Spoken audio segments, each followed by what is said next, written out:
Hello बच्चों, आज की क्लास में chapter 1 knowing our numbers maths class 6 NCERT book. इस चैप्टर का लास्ट टॉपिक है रोमन नंबर्स। तो इस क्लास में हम रोमन नंबर्स डिस्कस करेंगे कि रोमन नंबर्स क्या होते हैं, कैसे कन्वर्ट करते हैं, वो सब हम इस क्लास में सीखेंगे। तो बच्चों, आप लोगों ने प्रीवियस क्लासेस में रोमन नंबर्स पढ़े होंगे, तो थोड़ा सा रिवीजन कर लेते हैं। तो पहले हमें पता है कि हिंदू नंबर सिस्टम यानी कि इंडियन नंबर सिस्टम को हम रोमन नंबर्स में कैसे कन्वर्ट करते हैं, जिसकी ये टेबल हमने लिखी हुई है। इस टेबल में देखेंगे कि आप बच्चों ने इंडियन नंबर सिस्टम 1 to 10 को हम रोमन नंबर्स को इस फॉर्म में लिखते हैं। ये तो सब बच्चों को मालूम होगा। पर कुछ बड़े नंबर्स होते हैं जैसे कि 50, 100, 500, 1000। इनको हम कैसे रोमन नंबर्स में किन डिजिट्स के थ्रू लिखते हैं वो इस टेबल में हमें पता चलेगा।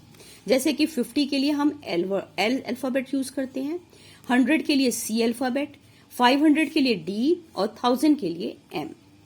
पर इंडियन नंबर सिस्टम से रोमन नंबर सिस्टम में कन्वर्ट करने के कुछ रूल्स होते हैं। तो let's have a quick look on these rules. तो आपको पता है कि कोई भी नंबर जो हम लिखते हैं अकॉर्डिंग टू दिस टेबल, तो ये तो आपको पता है, पर हम लिखते कैसे हैं उसको लिखने का तरीका सीखते हैं। अगर हम कोई भी एक नंबर लेते हैं, जैसे आई रिप्रेजेंट 1, आपको पता है इस टेबल में दिख रहा है। अगर हम उसके राइट हैंड साइड पे एक और आई लिखते हैं, तो जो भी रोमन नंबर हम राइट हैंड साइड पे लिखते हैं वो पीछे वाले नंबर में ऐड हो जाता है। जैसे कि अब मैंने आई के राइट हैंड साइड पे एक आई लिखा, तो इट मीन्स 1 में हमने 1 ऐड कर दिया, तो हमारा आंसर आ गया 2। तो 2 इट मीन्स 2 को ये 2 आई रिप्रेजेंट करेंगे। सिमिलरली अगर मैंने आई के आगे 2 आई लिख दिए, इसका मतलब 2 में हमने एक नंबर और ऐड कर दिया, तो वो 3 हो गया। इट मीन्स 3 को हम रोमन नंबर में 3 आई लिखेंगे। इसी तरह से आपको पता है कि 5 को हम V से रिप्रेजेंट करते हैं, पर अगर हम उसके लेफ्ट हैंड साइड पे कोई नंबर लिखते हैं तो 5 में से वो नंबर माइनस हो जाएगा। मतलब कहने का ये है कि किसी भी रोमन नंबर में अगर हम राइट साइड पे कोई नंबर लिखेंगे तो वो उसमें ऐड हो जाता है, और अगर हम लेफ्ट साइड पे कोई नंबर रोमन नंबर लिखते हैं तो वो उससे माइनस हो जाता है। अब V में अगर हमने लेफ्ट हैंड साइड पे I लिखा है तो 5 में से 1 को माइनस कर देंगे तो वी गेट 4। तो 4 को हम कैसे लिखेंगे? IV। सिमिलरली अगर V रिप्रेजेंट 5 हेयर, तो 5 में हमने I को राइट हैंड साइड पे लिखा है, तो 5 में 1 ऐड हो जाएगा और वी गेट द आंसर 6। तो 6 कैसे रिप्रेजेंट होगा? VI। Similarly X and I, X represent 10।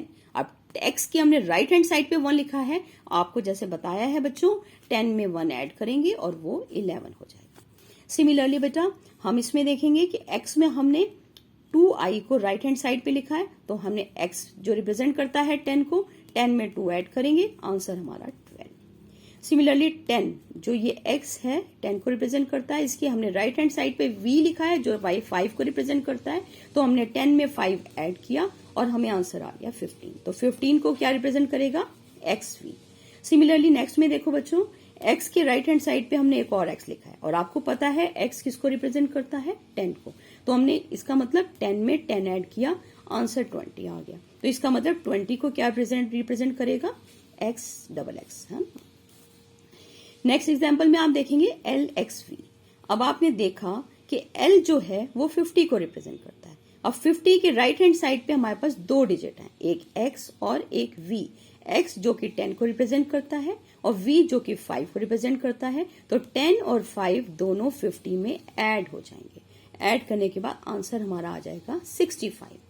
Similarly इस क्वेश्चन में आप देखें कि L जो कि 50 को रिप्रेजेंट करता है, उसके लेफ्ट हैंड साइड में हमने X लिखा है जो कि 10 को रिप्रेजेंट करता है, तो इसका आंसर हुआ, क्योंकि लेफ्ट में लिखा है तो 50 में से हम 10 को माइनस कर देंगे, तो आंसर हमारा 40। इसका मतलब 40 को रिप्रेजेंट करेगा XL। सिमिलरली X की हमने राइट हैंड साइड पे 2 X और लिखे हैं। X आपको पता है 10 को रिप्रेजेंट करता है, तो हमने 10 में 2 बार 10 और ऐड कर दिया और आंसर हमारा आ गया 30। इसी तरह से नेक्स्ट में आप देखेंगे हमारे पास जो नंबर है वो है CLV।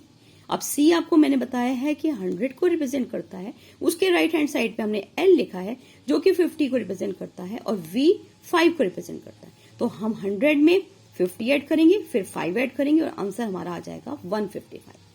नेक्स्ट में हम देखेंगे कि हमारे पास है XCII। अब C के लेफ्ट साइड पे है x। c किसको रिप्रेजेंट करता है? 100 को। और 100x किसको रिप्रेजेंट करता है? 10 को। तो c में से 10 माइनस किया, 90 आ गया।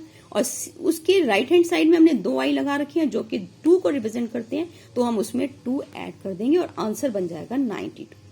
सिमिलरली नेक्स्ट में आप देखेंगे जैसे कि xc। अब c क्या है? 100 है। और उसके लेफ्ट में क्या है? x जो कि 10 है। तो 100 में हम माइनस कर देंगे 10 को, आंसर आ जाएगा 90। अब हम देखेंगे बड़े नंबर में, जैसे कि हमारे पास है DXII। D रिप्रेजेंट करता है 500 को और उसके बाकी सब नंबर राइट में लिखे हैं, इसलिए सारे नंबर्स को हम ऐड कर देंगे। जैसे कि x है 10 और I है 2, तो 500 plus 10 plus 2 is 512। Next number में आप देखेंगे कि हमारे पास नंबर है M, DX। Now M represent 1000। अब बाकी दोनों नंबर उसके राइट में लिखे हुए हैं, तो वो नंबर्स हम उसमें ऐड कर देंगे। M के राइट में क्या लिखा हुआ है? D जो कि 500 है। X क्या है? 10, वो 10 को ऐड करेंगे तो आंसर आ जाएगा 1510। पर इन सारे नंबर्स और इन एग्जाम्पल्स को देखने के बाद आपको एक बात का ऑब्जर्व किया होगा कि कोई भी नंबर जो हम राइट में लिखते हैं वो ऐड होते हैं और जो नंबर लेफ्ट में लिखते हैं वो सब्ट्रैक्ट होते हैं। पर कोई भी नंबर जो राइट में या लेफ्ट में लिखे जाते हैं वो उस नंबर से छोटे होने चाहिए।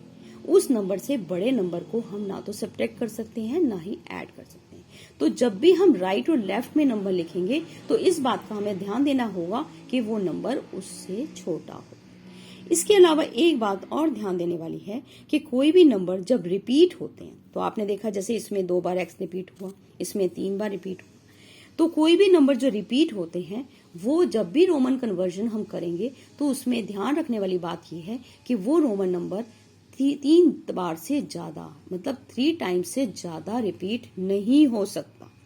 और उसमें भी एक बात ध्यान रखने वाली है कि सिर्फ I, X, C और M जो नंबर्स हैं वो ही रिपीट होते हैं और वो भी मैक्सिमम 3 टाइम्स के लिए। तो बच्चों, इन सब एग्जाम्पल्स के थ्रू आप लोग अच्छे से समझ गए होंगे कि हम हिंदू नंबर सिस्टम यानी कि इंडियन नंबर सिस्टम को रोमन नंबर सिस्टम में कैसे कन्वर्ट करते हैं, कैसे लिखते हैं और कैसे रीड करते हैं। तो आज के लिए बस इतना ही। इस क्लास के बाद chapter number 1 knowing our numbers खत्म होता है और इस क्लास में इतना ही। बाकी हम नेक्स्ट वीडियो में नेक्स्ट चैप्टर के साथ मिलेंगे। तब तक के लिए गुड बाय।